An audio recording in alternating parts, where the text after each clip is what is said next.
सत्र के मुख्य वक्ता के रूप में हम लोगों के बीच में प्रोफेसर विवेकानंद तिवारी जी हैं, जिन्होंने जो अंबेडकर पीठ हिमाचल प्रदेश विश्वविद्यालय शिमला में अध्यक्ष के रूप में कार्यरत हैं। आपने 61 पुस्तकों का एक साथ प्रकाशन करके विश्व का कीर्तिमान स्थापित किया। कुंभ पर विश्व में सर्वाधिक कार्य आपने किया और 7 पुस्तकें आपने कुंभ पर लिखी है। ढेर सारे आपके साहित्य और समाज के लिए किए गए कार्य हैं, जिसमें एक सनातन समागम महाकुंभ नाम की एक आपकी पुस्तक है, जिसको माननीय मुख्यमंत्री उत्तर प्रदेश श्री योगी आदित्यनाथ जी ने आनंदीबेन पटेल को एक्स पर, ट्विटर जिसको हम लोग कहते हैं, उसके एक्स पर पोस्ट किया और उनको भेंट किया था। 350 से अधिक आपने शोध पत्र लिखे। ऐसे विद्वान आचार्य प्रोफेसर विवेकानंद जी हम लोगों के बीच है। मैं आग्रह करता हूं कि आए और अपने मुख्य वक्तव्य के साथ इस कार्यक्रम की शोभा बढ़ाएं। कृपया, चूंकि हम लोगों ने कार्यक्रम विलंब से शुरू किया था, अतः आग्रह है कि एक समय का ध्यान रखते हुए आदरणीय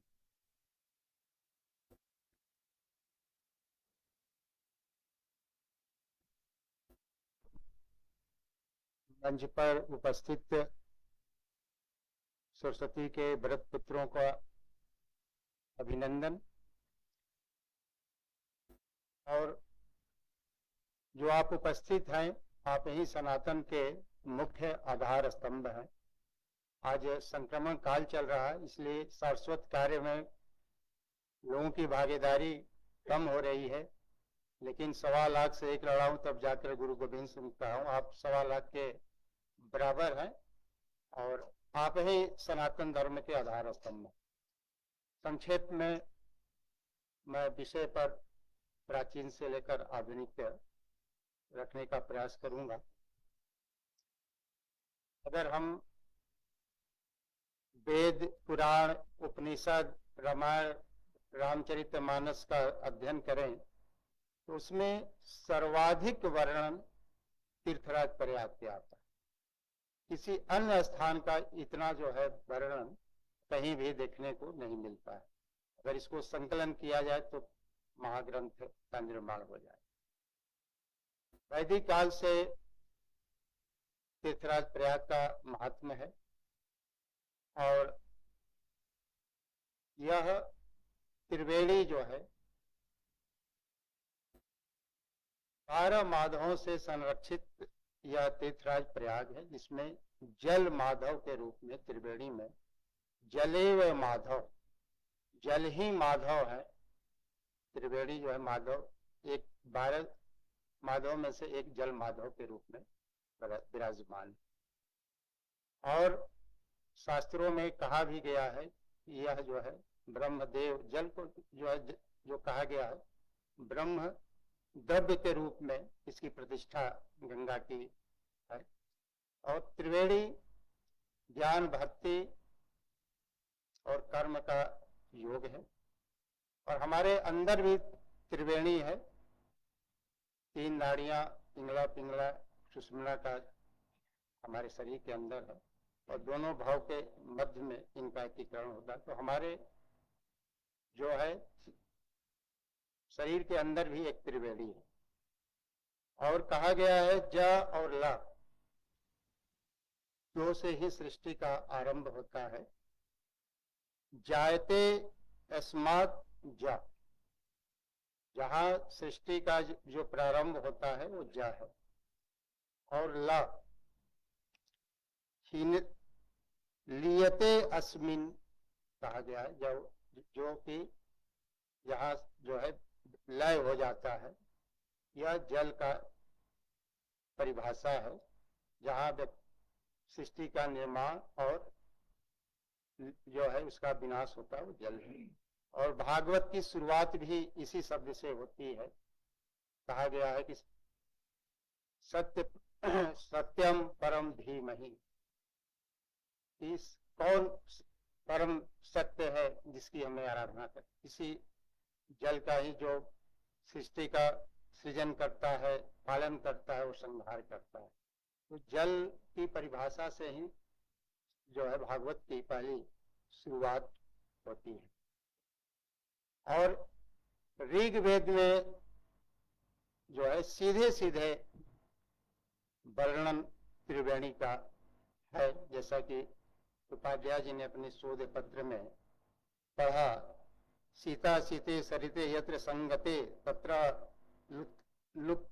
लुप्तासु दिव्य दिव्य मुत्पतंती ये वैतंत्र विसंति धीरा धीरास्ते जनासो अमृतत्व भजन्ते। यह ऋग्वेद का मंत्र सीधे सीधे जो है त्रिवेणी की चर्चा करता है कि गंगा का जो जल है श्वेत है, यमुना का जो जल है वो श्याम है, और दोनों के मिलन का स्थान बताया जाता है। सरस्वती तो वैसे विलुप्त ही है, और वहाँ संगम स्थल पर स्नान करने से स्वर्ग प्राप्त करते हैं। जो धीर मनुष्य वहाँ शरीर त्याग करते हैं वो मोक्ष को प्राप्त करते हैं। ये सीधे सीधे ऋग्वेद का मंत्र है जहाँ त्रिवेणी के महात्म्य का वर्णन। मनुस्मृति में भी जो वर्णन है उसमें भी प्रयाग को मध्य देश के रूप में जो है प्रदर्शित किया गया है। तो ये जो है ऋग्वेद और मनुस्मृति में भी जो है यह वर्णित है। उसके बाद इसका सर्वाधिक जो विवरण प्राप्त होता है वो वाल्मीकि रामायण में प्राप्त होता है। और वाल्मीकि रामायण के कई श्लोकों में जो है प्रयाग का महात्म्य, ऋषि भारद्वाज जी का महत्व, और भरत जी भी यहाँ स्नान करते हैं। और रामचरितमानस के चौपाई का अर्थ है कि हम उन्हें जो है हमें न धर्म चाहिए, न अर्थ चाहिए, न काम चाहिए, न मोक्ष चाहिए।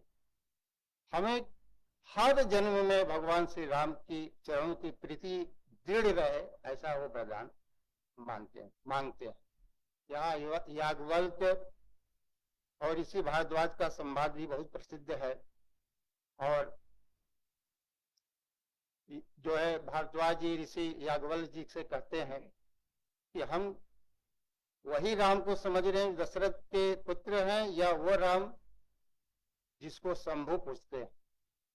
वैष्णवों में सबसे श्रेष्ठ भक्त शंभु को माना गया। वैष्णव नाम यथा शंभु। और जो है उद्धव जी ने श्रेष्ठ भक्त माना है गोपियों। तो इस संवाद में भी जो महर्षि भारद्वाज है वो स्वयं ज्ञानी है। यहाँ तुलसीदास जी ने गुरु की महिमा का प्रतिपाद्य किया है कि गुरु बिना जो है आप अंधकार से दूर नहीं हो सकते। सब कुछ जानते हुए भी ऋषि भारद्वाज जी ने जो है जो कोई आपको पूछना है, प्रश्न करना है, तो आपको विनम्रता बरतनी चाहिए।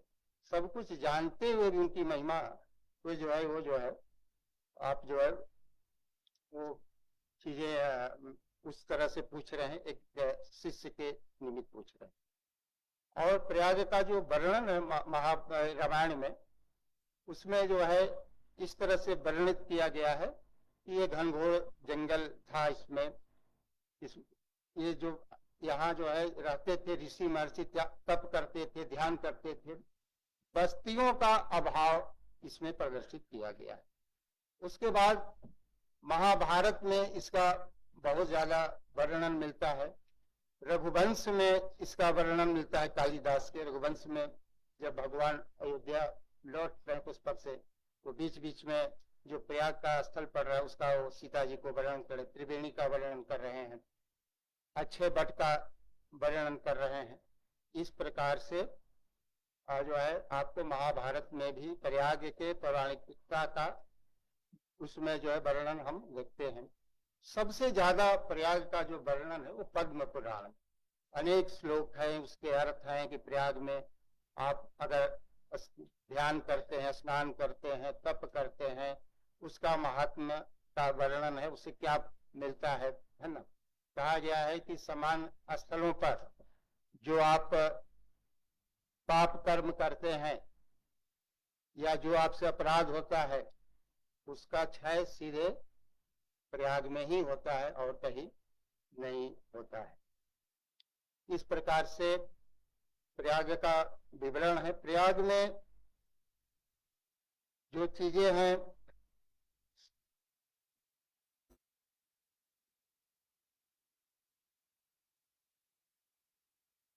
प्रयाग में क्या क्या दर्शन करना चाहिए, संक्षेप में मैं उसका एक श्लोक है मैं पढ़ देता हूँ। त्रिवेणी माधवम सोमम भारद्वाजम च वासुकीम वंदे अक्षय बट्टम शेष प्रयाग तीर्थ नायकम। यदि आप प्रयाग का संगम स्नान नहीं भी करते हैं, स्नान करते समय अगर इस श्लोक को आप पढ़ लेते हैं तो आपको प्रयाग स्नान का पुण्य प्राप्त होता है। त्रिवेणी का स्नान आपको बताया ही, वह उसके बाद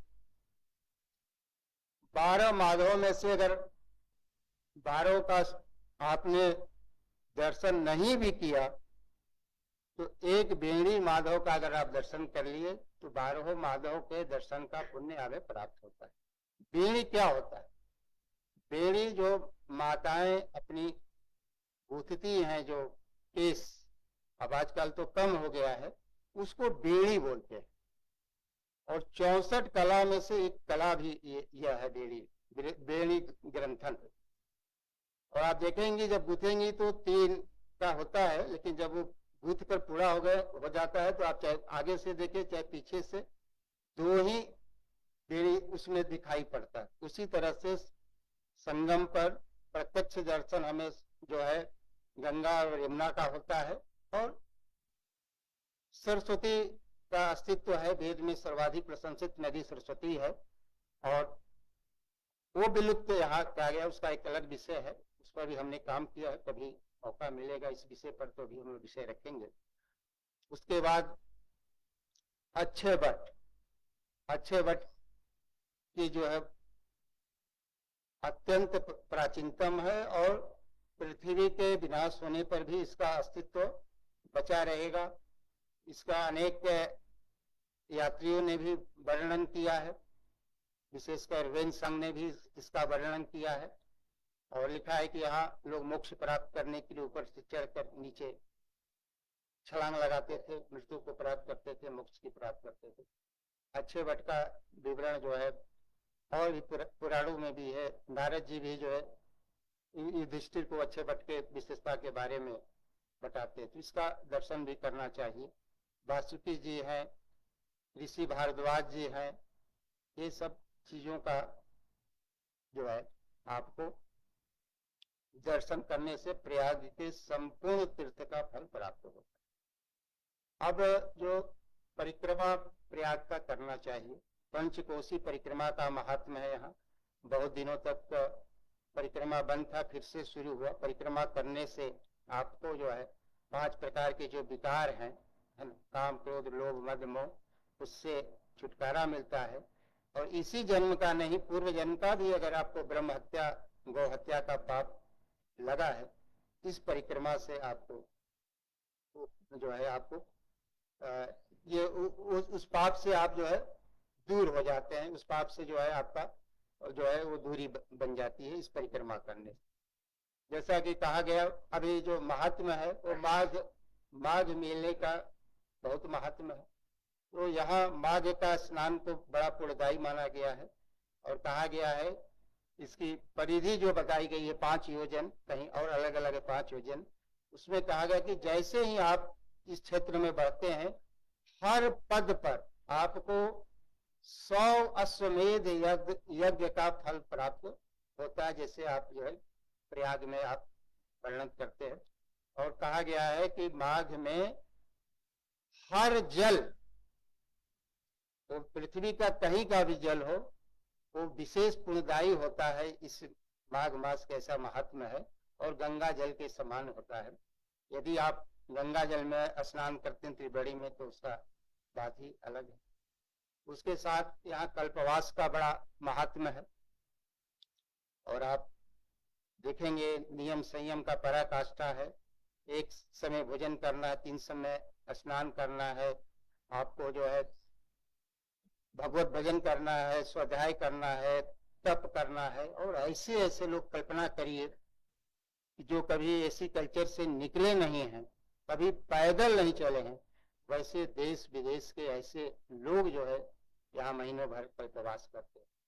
तीर्थ यात्रा का विधान है और कल्पवास और माघ मेले का भी विधान है। अगर आप 1 महीना नहीं करते हैं तो 3 दिन भी अगर आप स्नान कर लेते हैं तो आपको जो है पृथ्वी के 1000 अश्वमेध यज्ञ करने का फल प्राप्त होता है। और शास्त्र में कहा भी गया है 3 रात्रि निवास। तीर्थ यात्रा का मतलब ही है कि 3 रात्रि का आप निवास करें। गंगा स्नान का भी विधान है कि आप पैदल चलकर चलें, नंगे पांव चलें, स्नान करें, स्नान कर कर तब जो है गंगा स्नान करें। और उसमें स्नान करने से पहले आचमन करें, क्षमा मांगे कि उसमें हम पैर रख रहे हैं, है ना। उसके बाद नहाए कैसे, मूसल के समान, जैसे मूसल ऊपर नीचे जाता है वैसे नहाए। उसमें पानी में तैरे नहीं, थूके नहीं, कुल्ला नहीं करे। 14 वर्जित चीजें गंगा में, ब्रह्म पुराण में भी लिखा है, महाभारत में 14 काल वर्जित है। स्नान करें। स्नान करने के बाद जिस समय आप अगर देह को पोंछ देते हैं, आपका पुण्य उसी समय नष्ट हो जाता है। प्रयास करें कि देह को न पोंछें, जो प्राकृतिक हवा प्रकाश से सूख जाए, फिर उसके बाद बदले।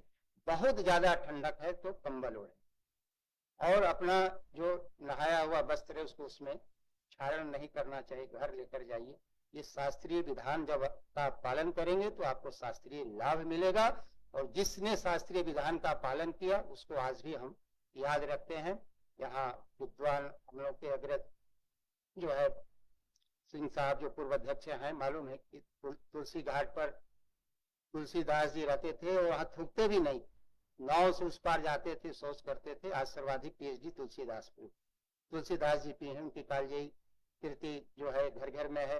बहुत से लोगों से पूछेंगे कि रामायण कौन लिखा है तो कहेगा कि तुलसीदास। मतलब कि वाल्मीकि जो उसके समय में थे और राम स्वयं आ गए, वो गौण हो गए, तुलसीदास वो हो गए। तो ये जिस शास्त्रीय पद्धति से अगर आप करेंगे तो आपको जो है लाभ मिलेगा। अब कुंभ की चर्चा थोड़ी सी कर।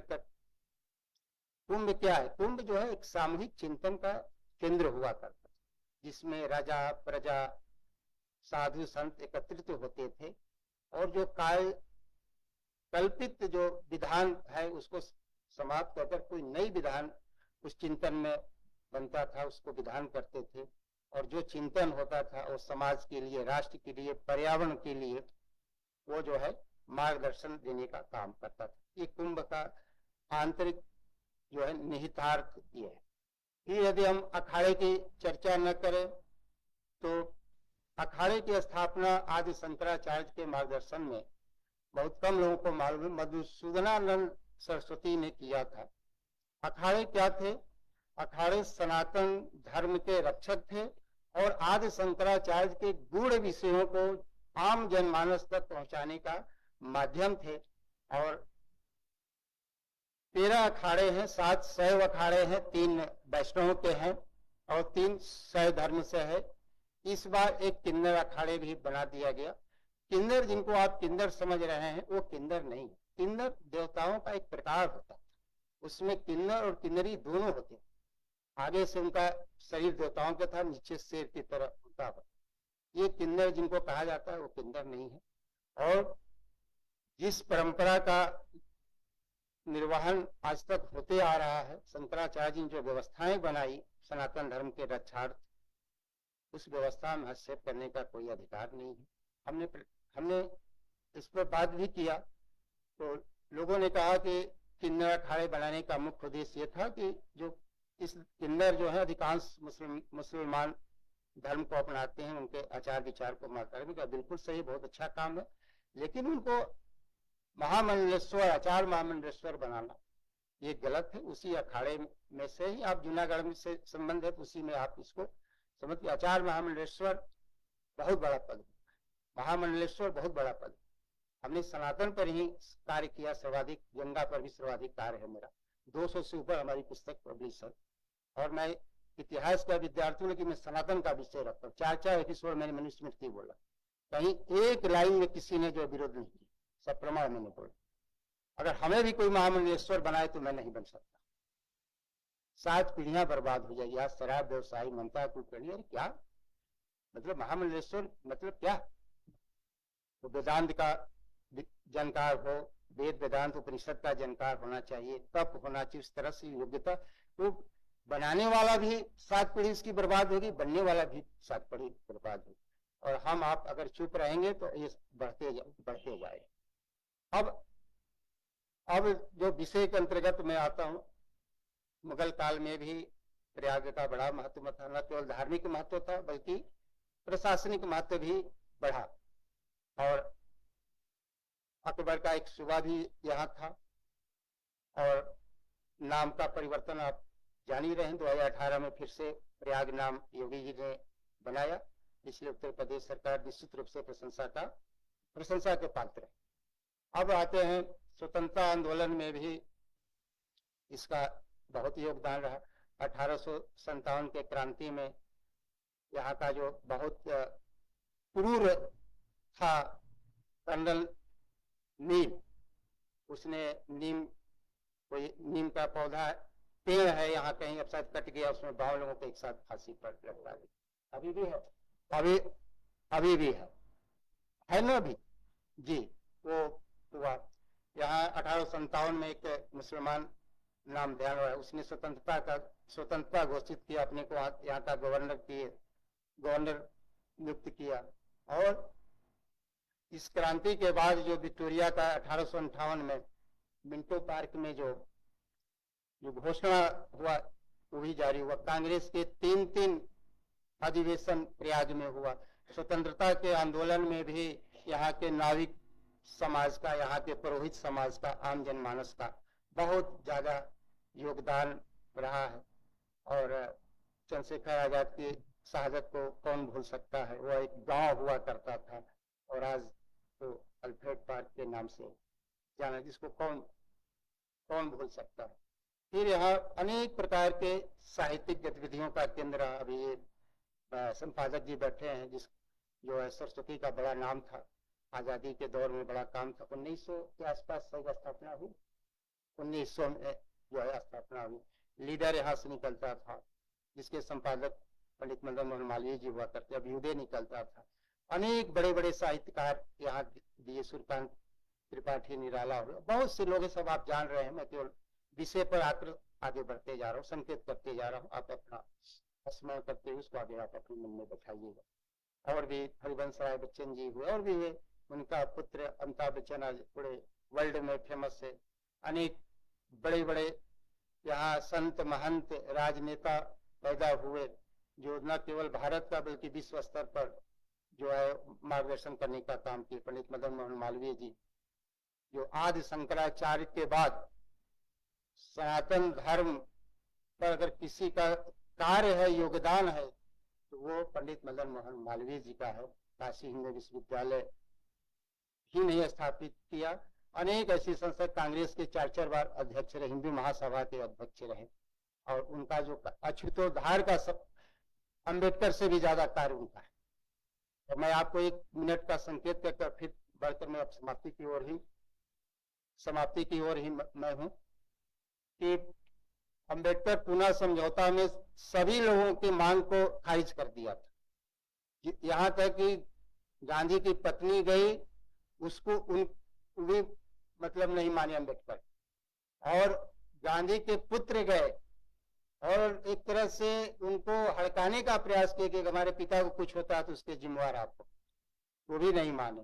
क्या चमत्कार था कि पंडित मदन मोहन मालवीय जी गए और अम्बेडकर मान गया। गांधी जी की ओर से पुनः पैक्ट पर जो है पंडित मदन मोहन मालवीय जी का ही सिग्नेचर। यह जो है विभूति, प्रयाग की विभूति। ऐसे अनेक प्रकार की विभूतियां रही है। तो सृष्टि के आरंभ से, वेद से लेकर महाभारत, पुराण, रामायण, रामचरितमानस में तो तुलसी बाबा ने इस तीर्थराज प्रयाग को राजा के रूप में घोषित किया और वर्ण से क्षत्रिय माना है। और राजा का जो चवर होता है, जो सैनिक होते हैं, इस सभी का विवरण है, जिसको अगर हम करें तो समय और भी ज्यादा लगेगा। लेकिन जितना बृहद विवरण तुलसीदास जी ने प्रयागराज का किया है, मुझे जितना मैंने अध्ययन किया है कहीं अन्यत्र नहीं मिलता है। तो वे यह जो है तीर्थराज प्रयाग है, तीर्थों के राजा है। तीर्थ तो सभी हैं लेकिन राजा केवल तीर्थराज प्रयाग को ही कहा गया। इस प्रकार से जो विषय था उस विषय पर जो है हमें जो समझ में आया वो हमने उसको रखा। अगर हम विषय के साथ न्याय कर सके हों तो इसका श्रेय ये एकेडमी को जाता है।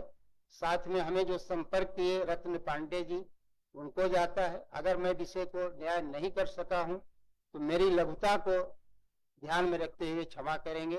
जय प्रयाग, वंदे मातरम।